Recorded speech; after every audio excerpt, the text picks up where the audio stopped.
Avant la naissance de leur fils, les parents, Fatou et Amadou, un couple de modestes agriculteurs, vivent une vie simple dans un petit village africain.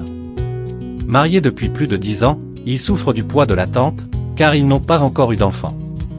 Chaque jour, ils prient et espèrent un enfant, malgré les chuchotements des voisins et la pression de la société qui valorise la maternité. Un jour, après des années de prières et de consultations chez des guérisseurs traditionnels, Fatou découvre qu'elle est enceinte. La nouvelle se répand rapidement dans le village. Le couple est submergé de joie, et les voisins viennent féliciter Fatou, apportant des offrandes pour bénir l'enfant à naître. Cette scène est marquée par une forte émotion, car Fatou et Amadou voient enfin leurs prières exaucées. Après 9 mois d'attente, le couple accueille un petit garçon qu'il nomme Ibrahim. La naissance est célébrée avec une grande fête dans le village. Amadou est rempli de fierté en présentant son fils à la communauté, voyant en lui non seulement un héritier, mais aussi la continuité de sa lignée. Ainsi la mère tenant son bébé avec un amour protecteur, tandis que le père, avec les yeux brillants de fierté, s'imagine déjà le futur brillant de son fils. Ibrahim grandit entouré de l'amour inconditionnel de ses parents. Cependant, la réalité de la vie modeste oblige Fatou et Amadou à travailler dur pour subvenir aux besoins de la famille. Dès son plus jeune âge, Ibrahim passe beaucoup de temps seul à la maison pendant que ses parents sont au champ ou au marché. Il n'a ni frère ni sœur pour jouer avec lui, et les autres enfants du village sont souvent trop occupés ou ne comprennent pas l'isolement du petit garçon. Ibrahim développe une imagination riche pour combler sa solitude. Souvent, on le voit jouer seul, inventant des amis imaginaires avec qui il partage ses jeux. Il parle à des objets, transforme des bâtons en épées et des pierres en voitures.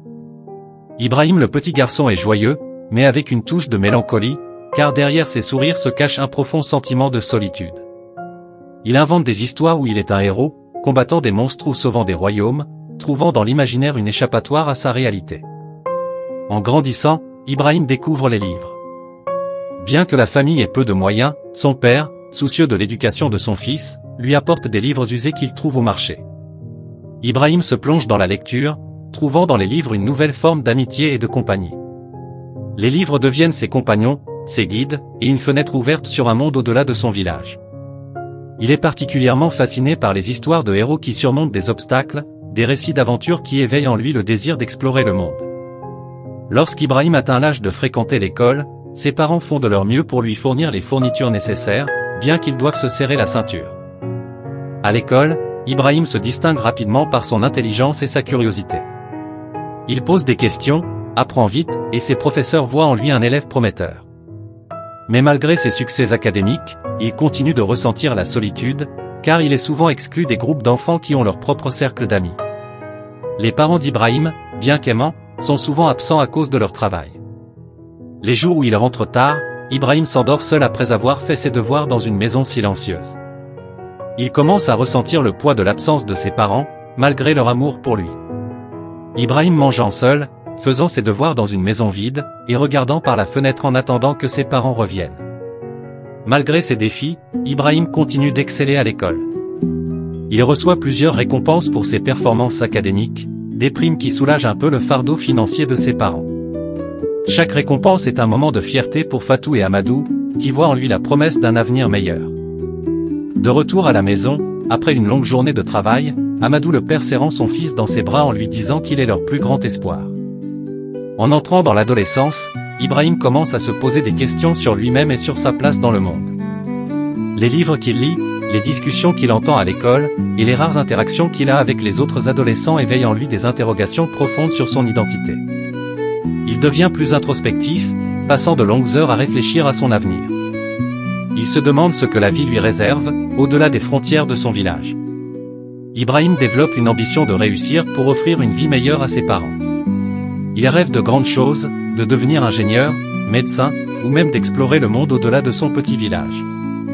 Il partage parfois ses rêves avec ses parents, qui l'encouragent et lui rappellent qu'il est leur plus grande fierté. Ces moments renforcent sa détermination, mais aussi le poids de la responsabilité qu'il sent peser sur ses épaules. En grandissant, Ibrahim commence à sortir de sa bulle. Il s'ouvre un peu plus aux autres, participe à des activités scolaires et tente de se faire des amis. Cependant, son enfance solitaire l'a rendu différent, et il se sent souvent en décalage avec les autres adolescents. Il est sérieux, studieux, et parfois trop mûr pour son âge, ce qui le rend difficile à comprendre pour ses camarades. Ainsi Ibrahim a des difficultés à s'intégrer pleinement dans un groupe, malgré sa bonne volonté. Arrive le moment du baccalauréat, l'examen crucial qui déterminera l'avenir d'Ibrahim. Les semaines précédant les examens sont remplies de stress et de travail intense. Les parents, bien qu'inquiets, continuent de le soutenir, convaincus qu'il réussira. Ibrahim se plonge dans ses études, motivé par le désir de ne pas décevoir ses parents et de réaliser ses rêves. Ibrahim passe son bac avec succès, obtenant les meilleures notes de son école.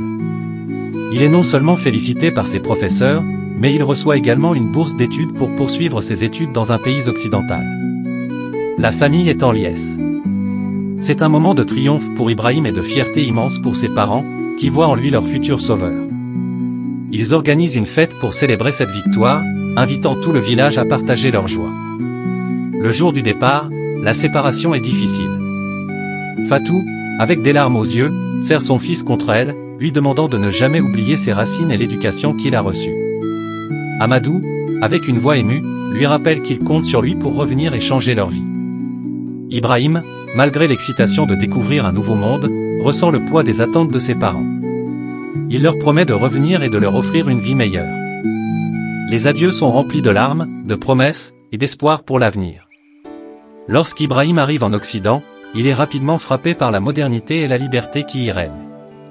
Tout est si différent de son village africain, les grands immeubles, les lumières, les modes de vie occidentaux qui semblent sans contrainte. Les premières semaines, il reste concentré sur ses études, mais il est constamment fasciné par ce nouvel environnement. Il découvre des concepts nouveaux comme la liberté individuelle, l'acceptation de toutes les formes de vie, et l'importance de suivre ses désirs. Ses idées commencent lentement à influencer sa vision du monde. Bien qu'il ait réussi à s'intégrer dans la vie universitaire, Ibrahim se sent encore seul.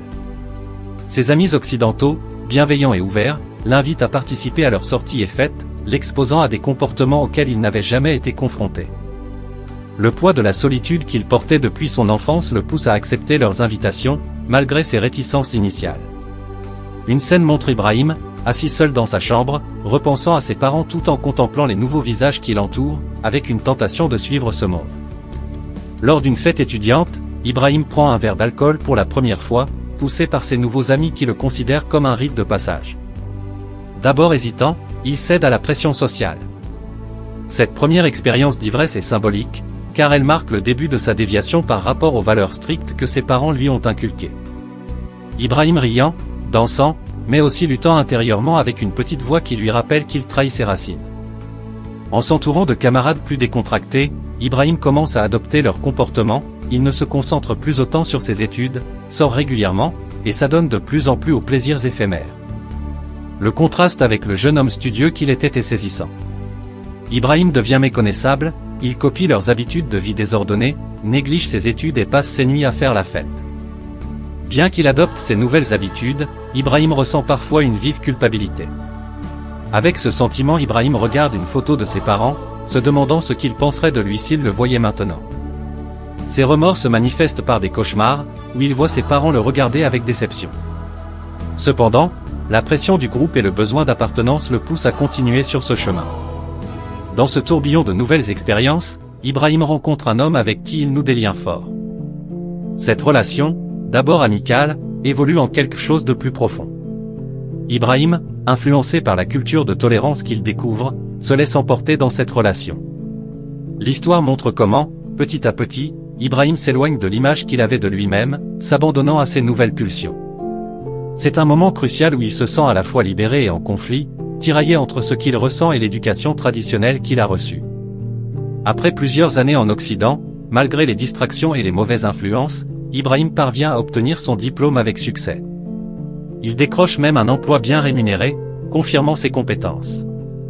Ses parents, loin de tout savoir, sont fiers de lui. Ils organisent une grande fête pour son retour, croyant qu'Ibrahim est resté fidèle aux valeurs qu'ils lui ont transmises. Ibrahim revient dans son village après plusieurs années à l'étranger. Son retour est célébré avec faste. Le village entier est réuni pour l'accueillir, et ses parents sont aux anges.